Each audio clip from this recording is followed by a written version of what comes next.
नड्डा साहब BJP party के president है और चुनाव प्रचार के दौरान या किसी राजनीतिक प्रचार के दौरान उन्होंने बंगला हमारे सूबे बंगाल में अपने दौरा किया। सब पार्टी की अधिकार है अपनी पार्टी की पक्ष रखने की, अपने बात रखने की। ये सारे हिंदुस्तान में जितना पार्टियां हैं सबको ये अधिकार है, लेकिन बंगाल में आज से नहीं, पहले कई वर्षों से जो तानाशाही की सियासत चल रहे हैं, नड्डा जी का ऊपर यह हमला ये तानाशाही की एक झलक है। आज इसी तरह हमला यूपी में हमारे खिलाफ हो रहे हैं, बंगाल में बीजेपी के खिलाफ हो रहे हैं। बात तो एक ही है, लोकतंत्र में समानता की दृष्टि से सब कुछ विचार करना चाहिए। तो जिन्होंने आज बंगाल में नड्डा साहब के ऊपर हमला के खिलाफ निंदा जताते हैं, निंदा करना चाहिए, मैं भी निंदा करता हूं। यह सरासर अनुचित है, यह सरासर गुंडागर्दी है, यह सरासर बंगाल की कानून स्थिति जिस तरह से चरमरा हो चुके हैं इसका इजहार है। लेकिन आप यूपी में देखो, हुआ भी इसी तरह ही तानाशाही चल रही है। तो एक ही सिक्के की ये दो पहलू है। आज बंगाल में उन्हें बुरा लगता है, जरूर बुरा लगना चाहिए। इसी तरह यूपी में भी ये बुराई चलते आ रहे हैं। मुझे यह कहना है कि लोकतंत्र में हम सबका समान अधिकार है, चाहे वो बीजेपी की हो, चाहे कांग्रेस हो, चाहे तृणमूल हो। लेकिन हमें अच्छा नहीं लगता क्योंकि वो हमारा विपक्ष पार्टी की नेता है, इसीलिए उन पे हमला बोला जाए, ये कतई समर्थन योग्य नहीं हो सकता।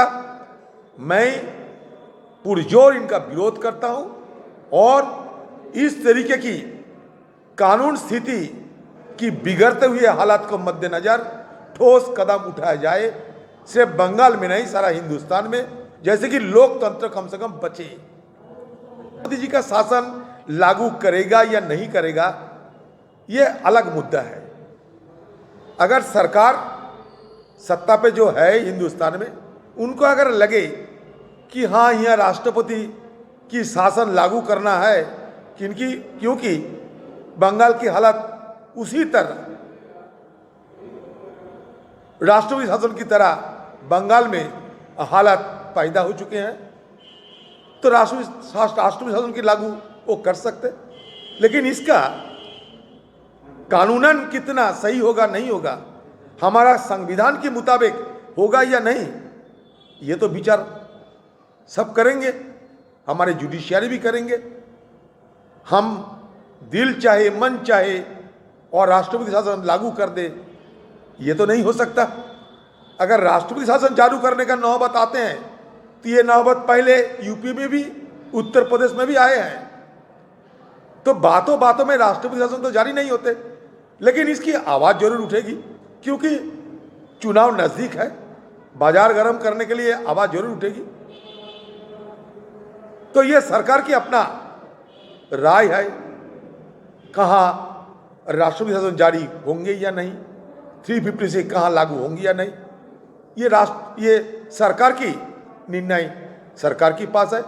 सरकार जब निर्णय लेंगे उस समय इस पे कांग्रेस पार्टी जरूर अपना टिप्पणी रखेंगे, अपना राय रखेंगे, जताएंगे, उस समय हम भी जताएंगे।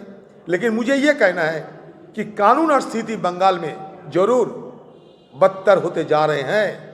पिछले पंचायत चुनाव में भी बंगाल में 34% सीटों में